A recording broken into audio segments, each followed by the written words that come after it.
Baik, sepertinya bisa langsung saya mulai. Assalamualaikum warahmatullahi wabarakatuh. Selamat pagi, siang, sore, ataupun selamat malam kepada saudara dan saudari serta Bapak Ibu sekalian yang sedang menonton video saya pada saat ini. Yang puji serta syukur ya kita panjatkan kepada Allah Subhanahu wa taala. Baik, langsung saja. Saya di sini di kesempatan kali ini saya akan mempresentasikan hasil hasil kerja saya, yang mana ini untuk memenuhi dari tugas ujian akhir semester mata kuliah Politik Ketatanegaraan, Fakultas Hukum Universitas Ahmad Dahlan. Ya.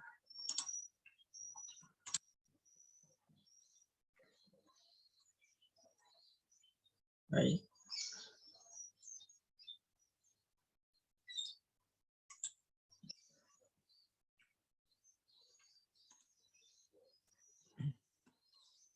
Baik, saya akan lanjutkan. Itu dalam presentasi saya hari ini itu bertema bagaimana hukum itu mempengaruhi politik. Dan judul yang saya pilih adalah hukum dan politik. Jadi ini adalah pembahasan dari materi presentasi saya pada kesempatan kali ini. Baik, sebelumnya perkenalan terlebih dahulu ya. Kenalkan, nama saya Anas Maulana Gati dengan NIM 19.024.362 dengan matkul Politik Ketatanegaraan kelas G. Baik, langsung saja saya mulai. Pertama itu pembahasan saya itu hukum dan politik. Hukum dan juga politik ya. Hukum dan politik. Jika kita bicara tentang hukum dan politik, persoalan hubungan antara hukum dan politik dalam kehidupan berbangsa dan bernegara itu selalu menarik untuk diperbincangkan, karena kedua hal tersebut itu merupakan dua variabel yang selalu mempengaruhi. Sebelum itu kita perlu tahu dulu apa pengertian dari hukum dan juga politik. Karena dua subsistem ini adalah dua subsistem yang sangat berpengaruh terhadap keberlangsungan negara kita. Jadi yang pertama itu adalah untuk hukum.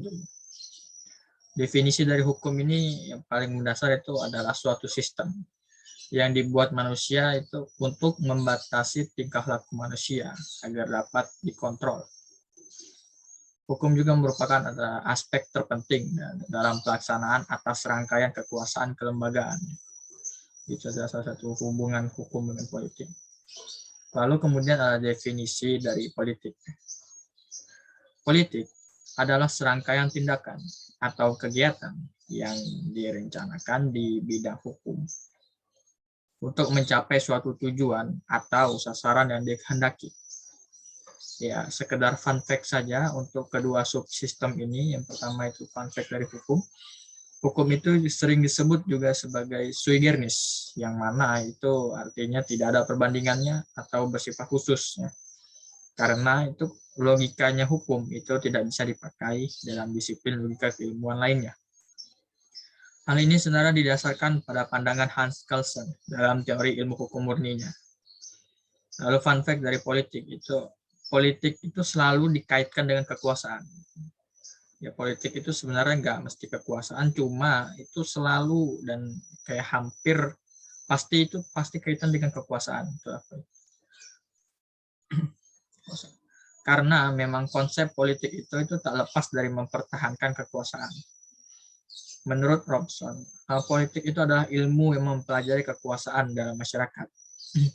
Kemudian dalam pandangan ahli berikutnya itu Ramlan Surbakti itu juga memiliki pendapat yang sama, itu bahwa politik merupakan segala kegiatan yang diarahkan untuk mencari dan mempertahankan kekuasaan dalam masyarakat.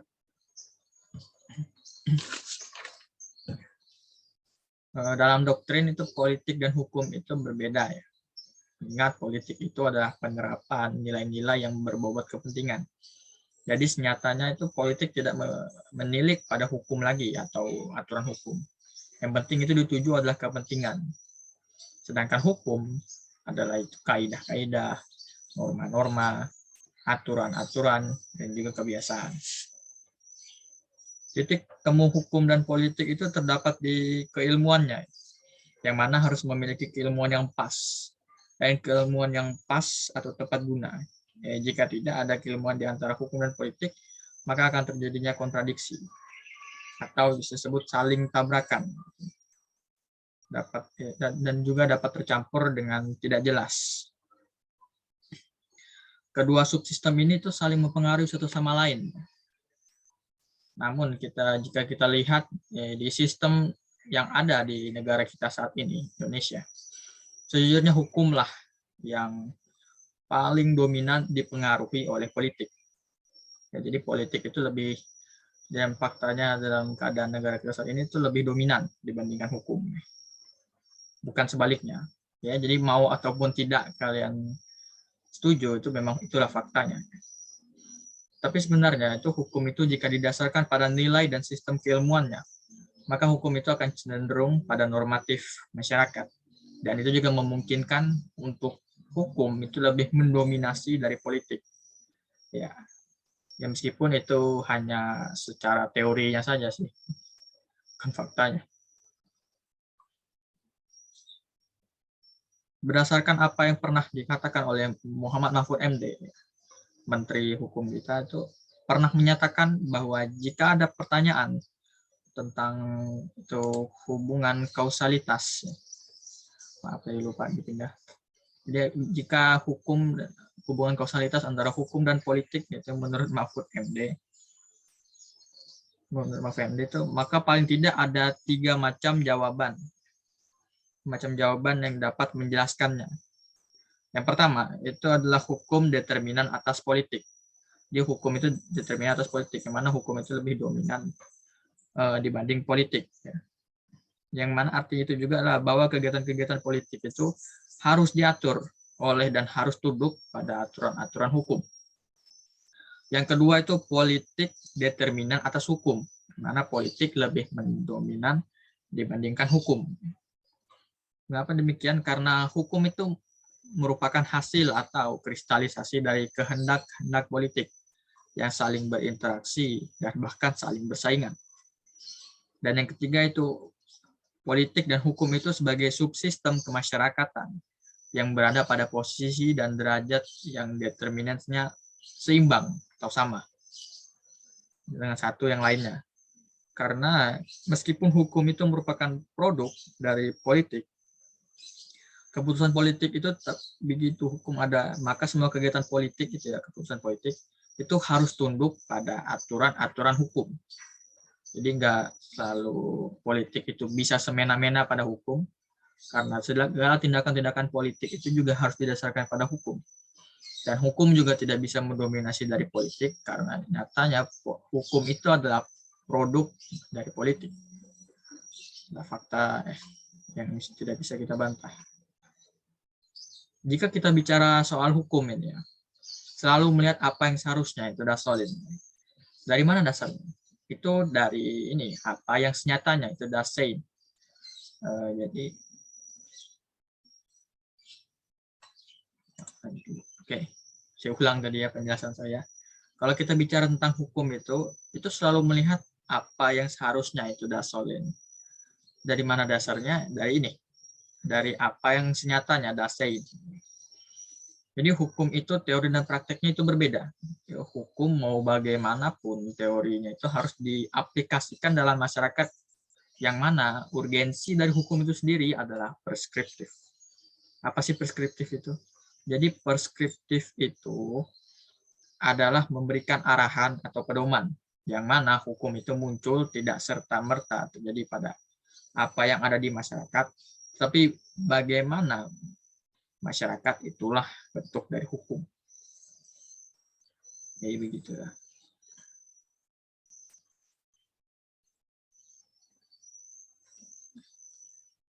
Kalau kita masih bicara tentang dasolin dan dasein, itu para ahli hukum idealis yang hanya memandang hukum dari sudut dasolen, yaitu keharusan, itu selalu mengatakan bahwa hukum itu harus menjadi pedoman dan penentu arah dalam segala kegiatan politik. Hukum itu harus dapat merekayasa perkembangan politik yang hidup dalam masyarakat dan negara. Kemudian sedangkan menurut para ahli ya, hukum yang memandang hukum itu dari sudut dasein, dalam interaksi hukum dengan politik itu, dasein itu adalah pendekatan empirik atau kenyataan. Maka produk hukum itu selalu dipengaruhi oleh politik, mulai dari pembuatannya sampai pada tatanan pelaksanaannya di lapangan. Ini hukum dan politik, mendautkan hukum dan politik ya. Jadi dalam tautannya itu hukum dengan politik itu, hukum juga memiliki fungsi sebagai sarana legitimasi bagi kekuasaan formal lembaga negara dan pemerintahan. Keabsahan kekuasaan itu dilakukan dengan penetapan landasan hukum bagi kekuasaan melalui aturan-aturan hukum. Kenapa demikian? Itu agar pelaksanaannya dapat dipertanggungjawabkan secara yuridis dan juga etis. Hukum dan kekuasaan atau politik itu adalah dua sisi dari satu mata uang yang sama. Dan kekuasaan akan sangat bergantung dari mana hukum dilihat. Pada satu sisi, hukum itu adalah kekuasaan atau wewenang yang legal. Dan pada sisi lainnya itu, hukum adalah aturan-aturan untuk mengatur tingkah laku para pemegang kekuasaan dalam lalu lintas sosial. Karakteristik hubungan hukum dan kekuasaan itu terutama dalam konteks legalisasi. Kekuasaan dan penegakan hukum itu dijelaskan oleh Mohtar Kusuma-Adja. Ya, pada slogannya yang pernah beliau sampaikan itu adalah hukum tanpa kekuasaan itu adalah angan-angan. Dan kekuasaan tanpa hukum adalah bentuk dari kezaliman. Saya akan lanjutkan itu, apakah hukum yang lebih dominan dari politik ataukah politik yang lebih dominan dibandingkan hukum? Jadi sebenarnya jika kita bicara tentang dua subsistem ini, yaitu politik dan juga hukum dalam konteks dewasa ini, maka kita tuh selalu akan mendapati dan menemukan bahwasannya politik itu selalu determinan atau lebih dominan dibandingkan hukum. Itu adalah fakta yang bisa kita lihat dari ya keadaan saat ini. Politik itu selalu memiliki kekuatan yang lebih besar, selalu memiliki power yang lebih besar jika dibandingkan dengan hukum itu sendiri. Hukum di Indonesia itu masih terasa diwarnai intervensi politik. Jadi sehingga menimbulkan pertanyaan di kalangan masyarakat awam, masyarakat kita. Jadi sebenarnya apakah Indonesia itu sebagai negara hukum atau malah berubah menjadi negara politik? Kalau ditanya kuat mana, itu idealnya hukum itu harus lebih kuat ya, dari politik. Dan jujur saja, konstitusi juga mengatakan demikian. Konstitusi itu mengakui bahwa idealnya hukum itu harus lebih kuat dari politik. Politik itu harus tunduk pada hukum. Ya. Jadi kalau politik itu tidak tunduk, maka negara akan kacau. Faktanya saat ini justru sebaliknya, yang mana hukumlah yang tunduk pada politik. Kenapa demikian? Sebab saat dibuat hukum itu merupakan kesepakatan politik. Menurut guru besar emeritus dalam bidang hukum Sacipto Raharjo, itu beliau pernah mengatakan bahwa jika kita ingin melihat hubungan antara subsistem politik dan subsistem hukum, itu tampak bahwa politik memiliki konsentrasi energi yang lebih besar. Sehingga hukum itu selalu berada pada posisi yang lemah.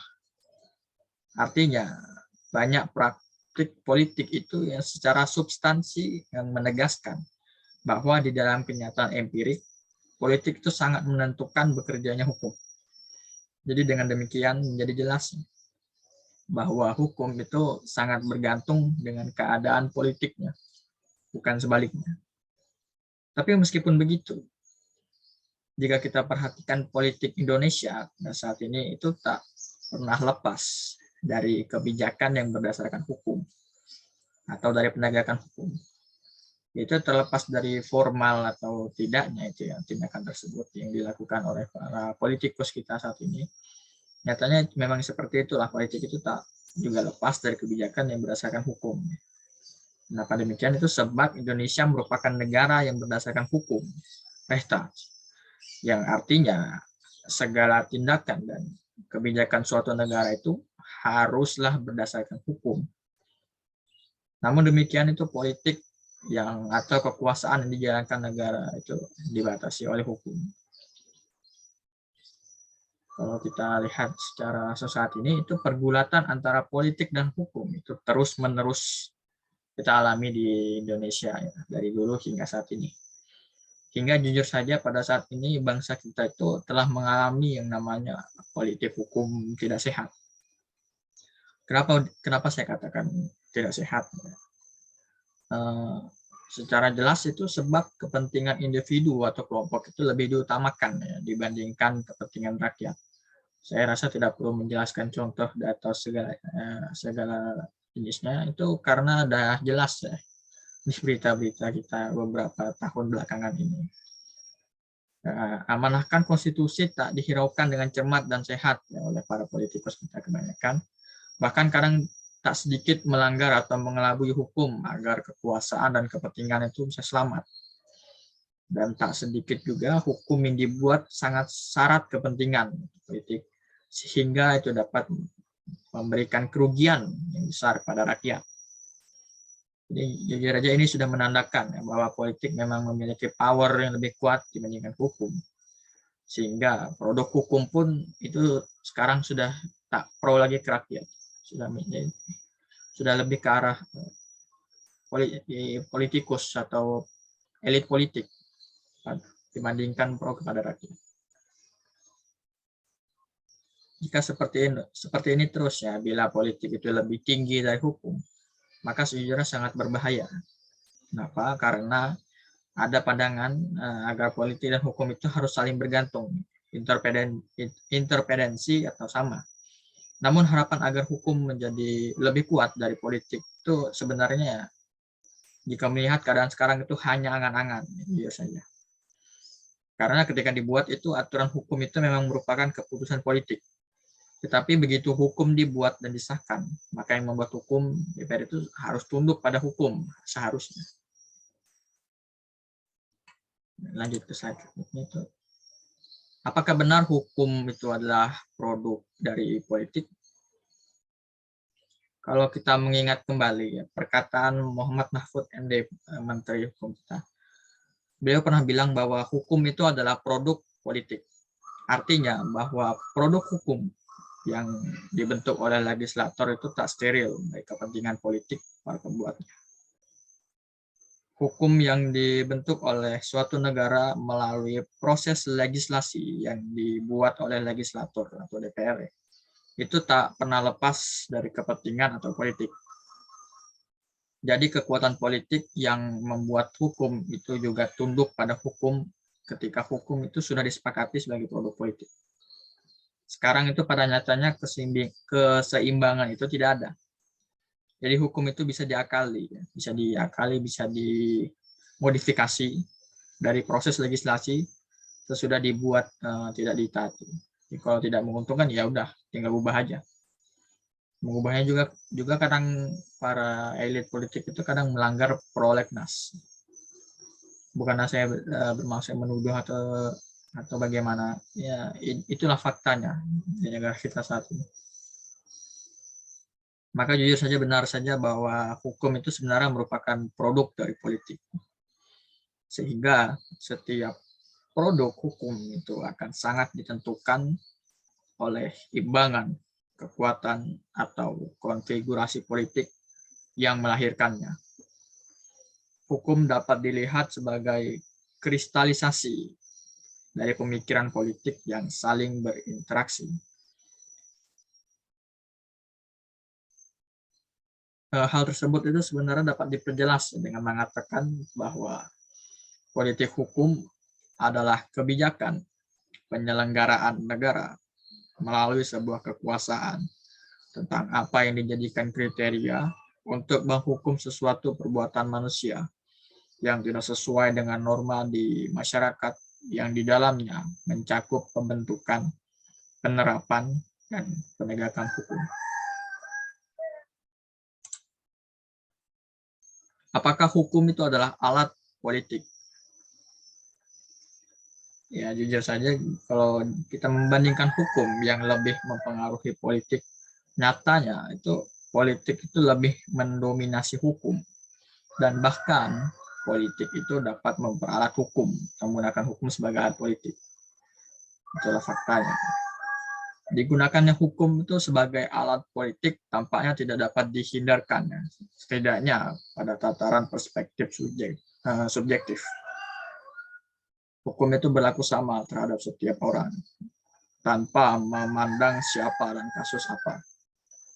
Pada saat elit politik dilaporkan dan memang memenuhi unsur-unsur tindak pidana yang disangkakan, tentu harus diproses secara hukum tanpa melihat apa motivasi pelapor. Bahkan seandainya pun pelapor atau proses hukum yang dijalankan sama sekali tidak ada motif politik, tetap dapat dimanfaatkan untuk kepentingan politik lawan. Jika membicarakan hukum sebagai alat politik, gitu ya, sebenarnya ada dua macam pola penggunaan hukum sebagai alat politik jika dilihat dari sisi perkara hukumnya. Dari yang pertama itu adalah memang sudah ada modal perkara hukum seseorang. Jujur aja di era ini kemungkinan elit politik memiliki perkara hukum di masa lalu itu sangat besar. Mengingat sistem dan kultur politik dan birokrasi masa lalu yang memang membuat hanya mereka yang terlibat dalam suatu perkara lah yang dapat bertahan. Jadi dari hal ini sebenarnya bisa kita lihat bahwa hukum itu bisa dimanfaatkan oleh para elit politik sebagai alat mereka untuk menyingkirkan saingan-saingan politik mereka. Mereka bisa saja melakukan pelaporan, ya, atau pelaporan palsu kepada lawan politik mereka. Pokoknya mereka bisa membuat lawan politik mereka itu terlibat dalam suatu kasus hukum, sehingga itu bisa memudahkan mereka dalam proses politik mereka. Jadi hukum itu juga bisa digunakan seperti itu oleh para elit politik saat ini. Jadi sebenarnya dalam kondisi ini, jadi siapa yang menguasai data dan informasi paling banyak, itu akan memiliki senjata paling banyak untuk menundukkan lawan-lawan politiknya. Namun karena secara umum semua hidup di era yang sama dan memiliki informasi yang sama, maka yang terjadi adalah saling menyandera antara satu elit dan elit lainnya. Yang selanjutnya adalah pola kedua. Dapat saja suatu kasus atau perkara itu diciptakan. Ini berkaitan dengan yang saya katakan sebelumnya. Jadi inilah yang disebut sebagai kriminalisasi atau tujuan politik. Pola ini memang masih sangat jarang terjadi, atau lebih tepatnya mungkin jarang terekspos oleh media. Jadi tapi meskipun begitu ya, beberapa pihak itu sudah merasa sebagai korban dari kriminalisasi hukum yang digunakan oleh elit politik.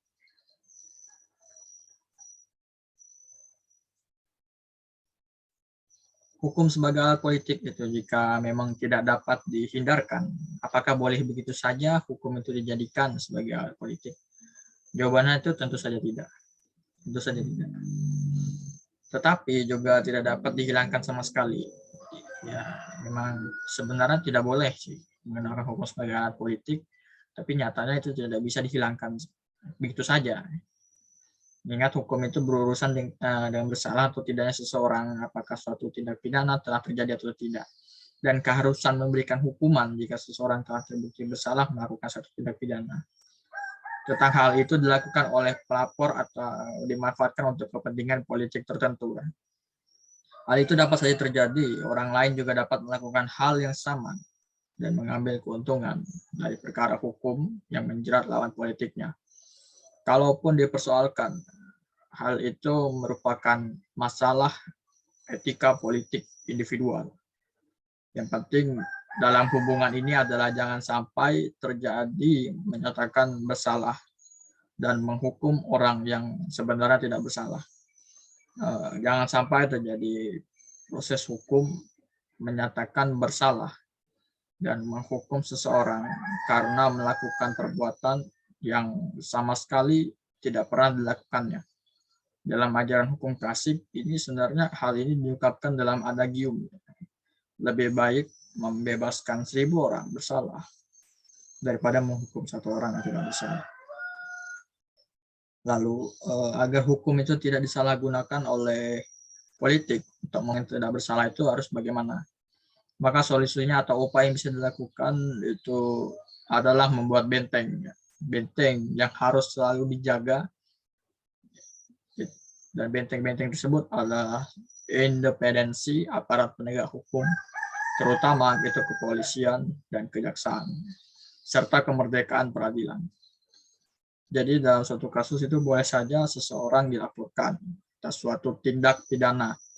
Namun kalau polisi dan jaksa yang independen menilai tidak ada tindak pidana dan kesalahan yang dilakukan, tentu tidak akan ada yang dapat dijadikan sebagai alat dari politik.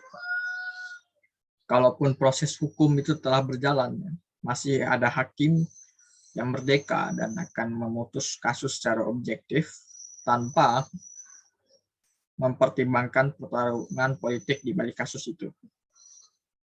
Kemudian dari benteng yang pertama adalah independensi, selanjutnya adalah benteng yang kedua yang tidak boleh runtuh bersamaan dengan independensi aparat penegak hukum dan kemerdekaan peradilan. Itu adalah asas praduga tak bersalah. Jadi dengan asas ini setiap orang itu wajib tidak dianggap bersalah sebelum dinyatakan bersalah oleh putusan pengadilan yang berkekuatan hukum. Berkekuatan hukum tetap. Atas dasar asas ini, setiap orang masih memiliki hak politik. Dan jika memang tidak bersalah, tidak perlu merasa khawatir berlebihan atas kasus hukum yang sedang dijalani.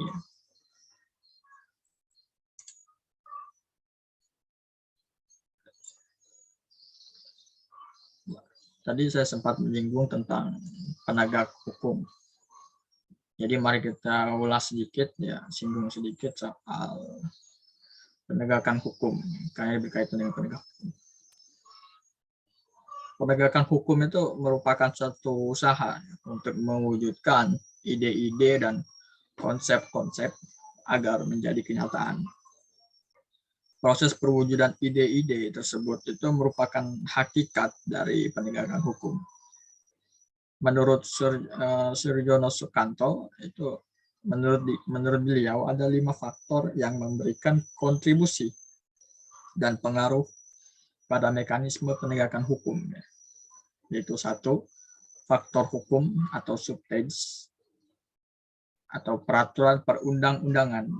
Yang kedua adalah faktor aparat atau penegak hukumnya, yakni pihak yang terlibat dalam proses pembuatan dan penerapan hukumnya, yang berkaitan dengan masalah mentalitas. Yang ketiga adalah faktor sarana atau fasilitas yang mendukung proses penegakan hukum. Dan yang keempat adalah faktor masyarakat, yakni lingkungan sosial di mana hukum tersebut berlaku atau diterapkan, yang merefleksikan dalam perilaku masyarakat sehari-hari. Dan yang kelima, faktor terakhir adalah faktor kebudayaan. Itu yakni hasil karya, dari hasil karya cipta dan hasil karya rasa yang didasarkan pada karya atau pada karsa manusia di dalam pergaulan hidup masyarakat. Kemudian terkait dengan penegakan, seorang ahli menurut Sudikno Mertokusumo, menurut beliau dalam konsepsi negara hukum, pemerintah itu harus menjamin adanya penegakan hukum dan tercapainya tujuan hukum, yang mana dalam penegakan hukum itu ada 3 unsur yang sedapat mungkin harus selalu mendapat perhatian, yaitu keadilan, kemanfaatan, dan juga kepastian hukum. Lalu merujuk kembali pada 2 sifat dari politik hukum. Jadi ketiga hal tadi itu keadilan, kemanfaatan, dan kepastian hukum itu merujuk kembali pada 2 sifat politik hukum, itu bersifat permanen atau tetap dan bersifat temporer atau sementara. Maka politik hukum itu selalu menjadi dasar keyakinan bagi penegakan hukum. Begitu pula terhadap 3 unsur yang saya sebutkan sebelumnya. Lalu terkait dengan hal tersebut, penegakan hukum itu dapat diartikan juga sebagai kegiatan yang menciptakan social engineering, karena itu maksudnya memelihara dan mempertahankan social control dan menjaga kedamaian pergaulan hidup masyarakat. Pengertian penegakan hukum itu dapat pula juga kita tinjau dari sudut objeknya, yaitu dari segi hukumnya yang mencakup makna yang luas dan sempit. Arti luas penegakan hukum itu mencakup nilai-nilai keadilan yang di dalamnya terkandung bunyi aturan formal maupun nilai-nilai keadilan yang hidup dalam masyarakat. Sedangkan dalam arti sempit, penegakan hukum itu hanya menyangkut penegakan peraturan yang formal dan tertulis saja. Berdasarkan hal tersebut, istilah law enforcement ke dalam bahasa Indonesia itu diartikan penegakan hukum dalam arti luas. Dalam arti luas itu dapat pula digunakan istilah penegakan peraturan, itu dalam arti sempitnya.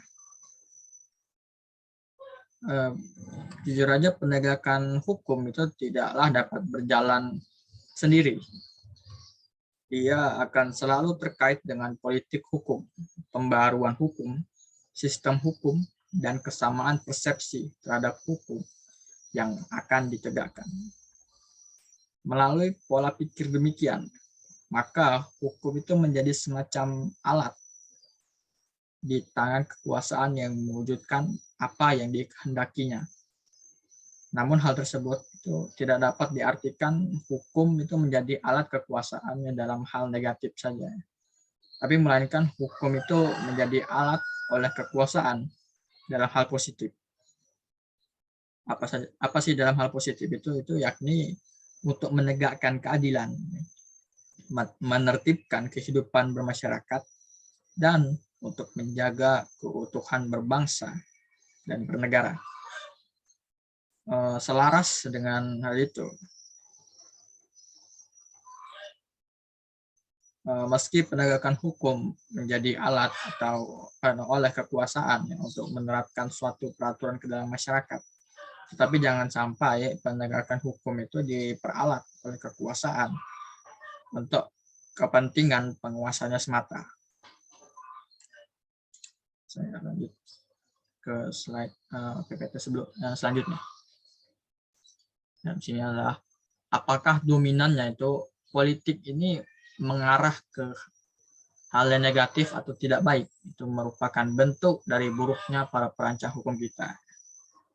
Jujur saja jika kita bicara tentang hal ini, secara empiris, keadaan di mana perancang hukum tidak bekerja dengan baik itu disebabkan oleh rendahnya mutu para perancang hukum atau tidak adanya mekanisme perancangan hukum yang benar. Jadi para pembentuk hukum pun itu tidak melakukan tugasnya secara benar, yang disebabkan itu rendahnya mutu dan komitmen mereka. Kuatnya tawar-menawar politik dan tawar-menawar kepentingan itu juga salah satu faktor yang mana itu selalu menyebabkan hukum untuk tidak pernah bisa dibuat secara baik. Juga tidak pernah menghasilkan produk dan kaidah hukum yang baik. Saya rasa dalam pembahasan saya ini itu kalau ingin melihat contoh, mungkin contoh kasarnya, bahasa saya itu kasarnya, itu bisa dilihat dari UU Ciptaker, yang mana baru-baru ini juga MK itu sudah memutuskan bahwa UU Ciptaker itu cacat formil. Itu juga mungkin adalah fakta bahwa UU Ciptaker itu berdasarkan dari kepentingan ekonomi dalam hal UU Ciptaker. Baik, saya lanjutkan penjelasan. Kemudian para penegak hukum yang termasuk ke dalam caturwangsa, yaitu hakim, jaksa, polisi, dan advokat itu, dalam menerapkan hukum itu juga tidak melakukan pekerjaan secara benar. Mana penyebab tidak terlaksananya penegakan hukum oleh caturwangsa hukum, yaitu rendahnya kualitas dari caturwangsa tersebut, ya. Yang mana juga itu terhadap tidak diindahkannya prinsip the right man on the right place. Karena prinsip dari negara kita ini ada right man on the right price, bukan right place but right price. Rendahnya komitmen itu terhadap penegakan hukum. Tidak adanya mekanisme penegakan hukum yang baik dan modern. Kuatnya pengaruh dan intervensi politik dan kekuasaan ke dalam dunia caturwangsa, terutama ke badan kepolisian, kejaksaan, dan kehakiman, serta kuatnya tuduhan tentang adanya korupsi dan organized crime antara anggota caturwangsa tersebut, itu berupa tuduhan mafia peradilan. Jadi dalam kejaksaan dan kehakiman itu terkadang juga bentuk nyeleneh, karena gimana ya, penegakannya terkadang buruk atau jelek itu karena dipengaruhi juga oleh organized crime atau juga mafia peradilan.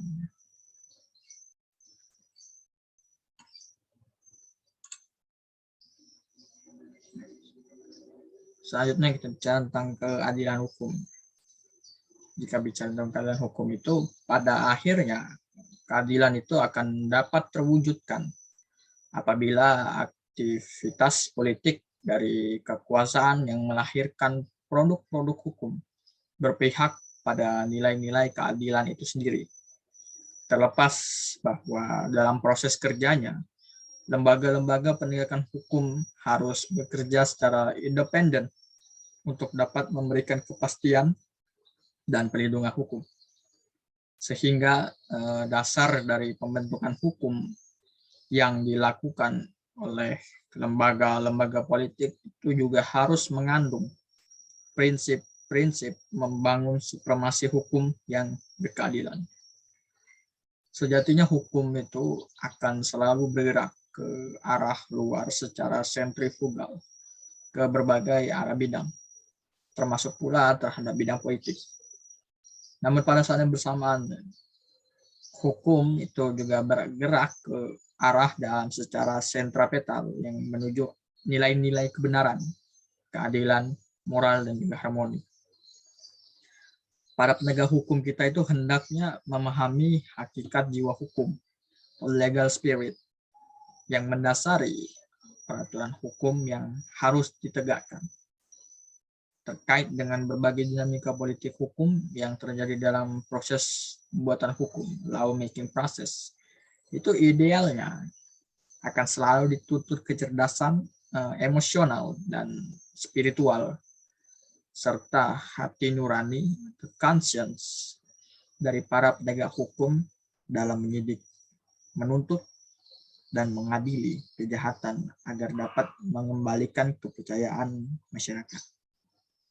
Yang terakhir, sebenarnya hukum itu merupakan ranah yang nyata, yang melihat sesuatu itu berdasarkan norma hukum yang mempunyai sifat memaksa.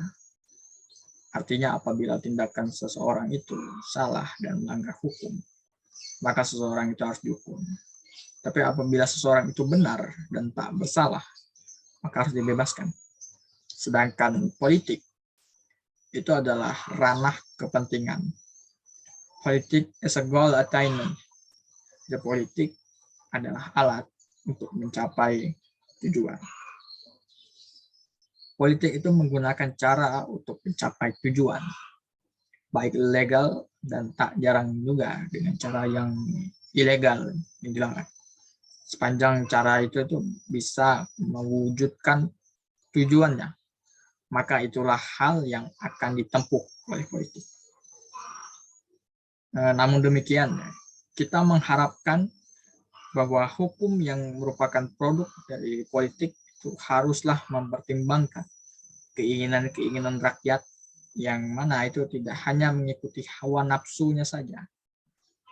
Jadi supaya agar kepentingan tercapai dan kekuasaan bertahan, tetapi haruslah berjalan sesuai dengan koridor hukum dan amanah konstitusi, agar produk hukum yang terbentuk adalah hukum yang responsif, bukan hukum yang ortodoks. Baik, hanya ini dari presentasi saya pada kesempatan kali ini. Jujur saya rasa mungkin, ya bukan mungkin sih, pasti banyak kekurangan yang terdapat dalam presentasi saya pada kesempatan kali ini. Jadi ya saya minta maaf yang sebesar-besarnya. Ya, hanya itu. Kurang dan lebihnya mohon maaf. Fastabikul khairat, itu mari kita berlomba-lomba dalam mengejar kebaikan. Sekian, terima kasih. Wassalamualaikum warahmatullahi wabarakatuh. Sampai jumpa di kesempatan berikutnya.